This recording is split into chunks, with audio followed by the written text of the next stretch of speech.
Despite her presence, no one rushed to greet her. That was fine. Camille didn't walk into rooms to be noticed. She walked in to notice who noticed her without the spotlight. As she scanned the floor, her eyes settled on a small group near the event sponsor banners. At the center was Miranda Voss, a billionaire real estate magnate with a reputation as sharp as the cut of her navy blue Chanel suit. She was surrounded by admirers and junior VCs, all hanging on her every word. Camille walked over. It wasn't about power plays. It was simply time to introduce herself to someone her fund might end up working with. She approached with a graceful step, folder tucked under her arm. "Ms. Voss," Camille said with a polite nod, extending her hand. Camille Rhodes. "It's a pleasure to meet you." Miranda didn't even blink. Her eyes scanned Camille's face, then her hand, still extended. Then she looked back to her circle, smiling as if nothing had happened. "I think we've already met." "Or will soon enough," she said dismissively, with a faint chuckle. And just like that, she turned her back. Camille slowly lowered her hand. The moment lasted less than 5 seconds. But in a room filled with trained observers, it hit with a silent thunderclap. A few nearby guests saw it and quickly looked away. One man raised his brow in amusement. Another woman bit her lip. No one spoke. No one intervened. Because it wasn't loud. It wasn't hateful. It was just dismissal, wrapped in charm, veiled by politeness, and sharpened by assumption. Camille stood still for a second longer. She could have said something. But that wasn't her way. She didn't flinch. She didn't retreat. She just smiled slightly to herself and turned away. Because what Miranda didn't know, what almost no one in that room knew, was that Camille Rhodes wasn't a consultant, or an assistant, or a hopeful sponsor. She was the silent force behind the summit's largest private fund. One about to make headlines that very afternoon. And Miranda had just shaken hands with everyone except the woman writing the checks. Camille walked away from the group without looking back. There was no point. She had offered the moment, and Miranda Voss had used it to affirm what Camille already suspected, that too many people in rooms like this didn't just ignore black women, they erased them before even seeing them. Still, Camille's steps were smooth, her expression unreadable. She floated through the summit floor like a breeze, light, elegant, and impossible to pin down. She didn't need the spotlight. She had already bought the entire stage. She returned to the edge of the lounge where a soft jazz trio played near the refreshment tables. The low murmur of conversations echoed off glass-paneled walls and brushed steel. Everyone sipped, postured, and name-dropped. Camille simply observed. But the people around her had already noticed. They had seen the moment. Some laughed it off. Others whispered. Not about what Miranda said, but about the way she'd done it. She didn't shake her hand. No idea who that woman even was. Looked like an assistant. Maybe legal counsel or media. Maybe press. Camille heard it all. Years of boardrooms had taught her how to listen when people assumed she couldn't hear. But what struck her most wasn't the insult, it was how natural the assumptions were. How automatic. How comfortably people built narratives around her before asking who she was. Miranda remained in the center of her circle, unbothered, glass of red wine in hand, delivering punchlines about commercial properties and inflation rates. Her voice carried. She was loud, magnetic, and smug. Around her stood men in polished shoes, laughing along, nodding, perhaps more out of habit than agreement. Not once did Miranda glance toward Camille again. But others did.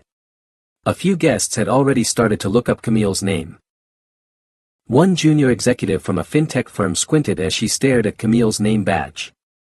Rhodes, she whispered to herself. Wait. Rhodes West Capital. Another investor nudged his colleague. You know that fund sponsoring the pipeline deal today? The one they're announcing? Yeah. What about it? I think she's behind it. That was the moment the whispers changed direction. Now, people were murmuring not about her outfit or where she worked, but what she owned. Camille remained seated, her expression calm, sipping from a flute of still water. Her phone buzzed once. A short text from her chief legal counsel. Final paperwork signed. You're cleared to take the stage at 2 p.m. She smiled gently. This wasn't revenge. This wasn't pride. This was the art of letting people talk themselves into smallness. Miranda Voss had refused a handshake. She had turned away from a woman she assumed had nothing to offer. And now, the entire summit was about to turn toward Camille Rhodes. They just didn't know it yet. By 1:55 p.m., the grand ballroom had filled. The stage was set beneath a glowing arch of lights. Two massive digital screens displayed the event's branding. West Coast Equity Summit presented by Rhodes West Capital. Miranda Voss sat confidently in the front row, still holding court. A glass of white wine had replaced the red, and she was mid-laugh, talking to a venture partner about the lack of real leadership in new funds. She hadn't connected the branding with the woman she dismissed hours earlier. The lights dimmed. A host stepped onto the stage, microphone in hand, dressed in classic black tie style. Ladies and gentlemen, he began, thank you for being part of this incredible summit. We're proud to announce the formation of a new $5 billion growth pipeline that will reshape investment across energy, health tech, and ethical infrastructure. The room leaned in. This fund is backed by one of the sharpest, most respected private investors in the game today, a woman who has redefined silent power. Please welcome the founder and principal of Rhodes West Capital, Ms. Camille Rhodes. For a full 2 seconds, there was silence. Then gasps. Miranda's glass nearly slipped from her hand as Camille walked onto the stage, tall, poised, glowing under the spotlight. Her white blazer caught the lights, and her low natural updo framed her face with regal confidence. She didn't carry notes. She didn't need them. The applause began in cautious claps, then rolled into a full standing ovation from the back rows. Miranda stayed seated. Camille stood at the center, letting the silence settle before she spoke. I've always believed power doesn't need to be loud, she began. Her voice was soft, confident, measured. It doesn't demand attention, it earns it. Power is in the way we treat people when we think they have nothing to offer us. The room was absolutely still. No one becomes invisible until we decide not to see them. Camille didn't call out names. She didn't have to. Everyone in that ballroom remembered the lobby. The handshake. The refusal. Rhodes West Capital is committed to backing companies that don't just perform, but that lead with awareness, inclusion, and integrity. Because capital without conscience is just noise. The applause was thunderous now, real, resonant.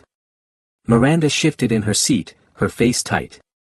She avoided eye contact with everyone. The woman she had dismissed was not just in the room, she owned the room. As Camille stepped down from the stage, she shook hands with two rising founders, both women of color, both brimming with pride. She nodded to a few young interns in the back, acknowledging them in a way she'd never been acknowledged at their age. And when she walked past Miranda, Camille didn't slow down. She didn't need to. The whole room had already seen what Miranda couldn't. Greatness doesn't ask for space. It becomes the reason the space exists. Miranda Voss sat still as Camille Rhodes walked past, her confident stride unbothered, her gaze forward, not even a glance in Miranda's direction. For someone used to being noticed first, Miranda had never felt so invisible. She shifted in her seat, trying to suppress the rising discomfort in her chest.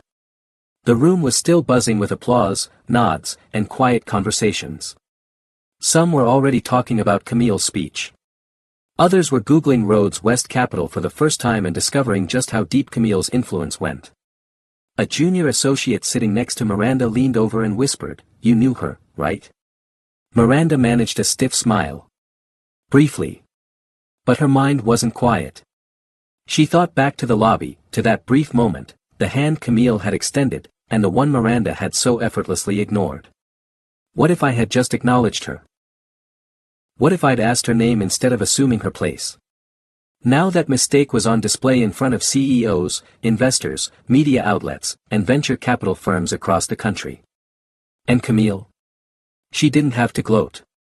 Her silence was louder than anything Miranda had said. Later that evening, at the summit cocktail hour, Miranda spotted Camille standing near a glass wall overlooking the city skyline, speaking with two journalists. Her expression was calm, even joyful.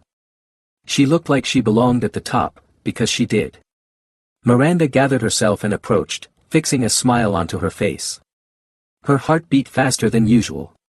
It wasn't fear. It was recognition, the unsettling awareness that she had been wrong. "Camille," she said softly. Camille turned. Miranda extended her hand. For a split second, the roles had reversed. Now Miranda was the one reaching out, unsure of what she'd receive in return. Camille looked down at her hand, then up at her face. There was no malice in her eyes, just clarity. She gently shook it. "Ms. Voss," Camille said warmly. "I hope you enjoyed the summit." Miranda nodded. "Your speech, it was exceptional." "Thank you," Camille said.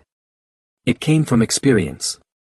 Miranda hesitated, then said, "If you're open to it, I'd love to discuss ways our firms might collaborate." "I believe we could." Camille didn't interrupt. She simply offered a gracious smile and said, "We're very selective about the values we align with. But I appreciate the interest." Then, with elegant ease, Camille turned her attention back to the journalists, the handshake over, the message clear. Miranda walked away, not embarrassed, but educated. For the first time in her career, she realized power wasn't about owning property, throwing names, or being first in line. It was about how you treated the person behind you in that line, because sometimes, they weren't behind you at all. They were already writing your future. The summit was nearing its end. Conversations were winding down, business cards exchanged, and goodbyes floated through the ballroom. But Camille Rhodes remained for one final engagement, a small mentorship roundtable with young professionals and first-time founders, most of them women and people of color. The setting was intimate. No stage, no cameras. Just a circle of chairs, notebooks, and hopeful eyes. Camille sat among them, not above them. One young black woman, barely 23, nervously raised her hand. "Ms. Rhodes, how do you deal with being underestimated?" Camille smiled. She glanced around at the eager faces and folded her hands. "You don't fight to be seen by everyone," she said. "You walk with the knowledge that you were never invisible to begin with." A soft silence followed, one that meant the words had landed. "I used to think I had to prove something to those who didn't respect me," she continued. "But eventually, I realized.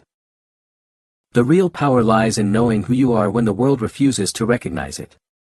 Someone else asked, "How do you stay calm when someone treats you unfairly?" Camille paused, her tone now firmer. "Racism, overt or subtle, hurts. And we don't need to pretend it doesn't.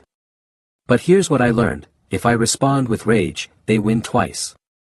I choose strategy over reaction. I build. I rise. And eventually, I stand so tall they can't look away."